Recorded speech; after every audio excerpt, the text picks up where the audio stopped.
দেশনেত্রী বেগম খালেদা জিয়া গত 8ই জানুয়ারি থেকে লন্ডনে চিকিৎসাধীন আছেন, সেটা আপনারা দীর্ঘদিন যাবৎ জানেন। এবং উনি আল্লাহর অশেষ মেহেরবানিতে এবং আপনাদের সবার দোয়ায়, চিকিৎসকদের প্রচেষ্টায়, সর্বোপরি আমাদের সবারই যে ঐকান্তিক আকুতি এবং দোয়া এবং চেষ্টা, তারই ফলশ্রুতিতে এখন পর্যন্ত আলহামদুলিল্লাহ আগের চেয়ে ওনার শারীরিক অবস্থা অনেকটা স্থিতিশীল আছে।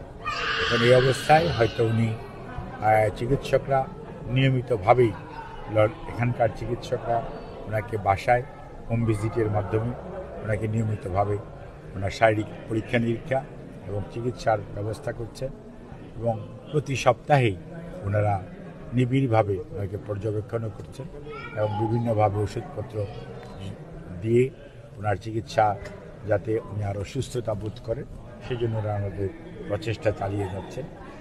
কাজে এই অবস্থায় উনি ওনার চিকিৎসার যে দিকটা সেটা তো উনি মোটামুটি আলহামদুলিল্লাহ ভালোই করছেন।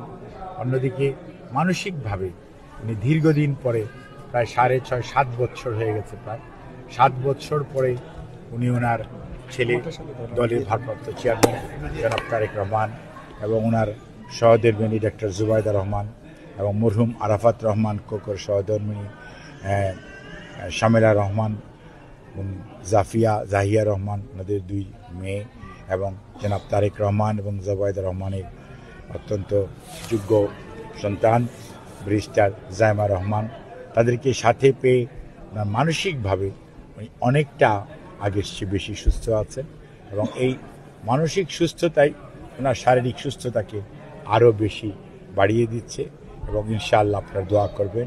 সর্বোপরি বিএনপির আমাদের ইউকের যে president M A Malek, general secretary জনাব এম কয়সর আহমেদ সহ এখানে বিএনপির অনেক নেতাকর্মীরা এবং জিয়া পরিষদ শুধু নয়, সকল অঙ্গ সহযোগী সংগঠনসমূহের নেতাকর্মীরা, সর্বোপরি দেশের মানুষ এবং বিদেশের মানুষও ওনার জন্য যে দোয়া করছেন, তার বদৌলতে উনি ওনার জ্যেষ্ঠপুত্র অর্থাৎ জনাব তারেক রহমান সাহেবের বাসায় চিকিৎসাধীন থাকা অবস্থায় আগের চেয়ে উনি অনেকটা ভালো আছেন, এটি বলা যায়। খুব সুস্থ উনি হয়ে উঠেছেন একথা আমি বলবো না, বাট উনি যে কোনো সময়ের তুলনায় আল্লাহর অশেষ মেহেরবানি অনেকটা সুস্থ আছেন। আপনারা ওনার সুস্থতার জন্য দোয়া করবেন এবং উনি যখনই এখানকার চিকিৎসকরা ওনাকে অনুমতি দিবে যাওয়ার জন্য, তখনই উনি বিদেশ থেকে থাকার মানুষ উনি নয়। কারণ আগেও দেখেছেন সরকার বিদেশে পাঠাতে চেয়েছে, জোর করে উনি আসেন নাই। উনি বলেছেন বিদেশে আমার কোনো প্রভু নাই, হয়তো বন্ধু আছে, এবং উনি দেশের মানুষকে ভালোবাসেন এবং খুব শীঘ্রই চিকিৎসকরা যখনই বলবেন উনি দেশে ফেরত যাবেন ইনশাআল্লাহ। আপনারা ওনার জন্য দোয়া করবেন। ধন্যবাদ।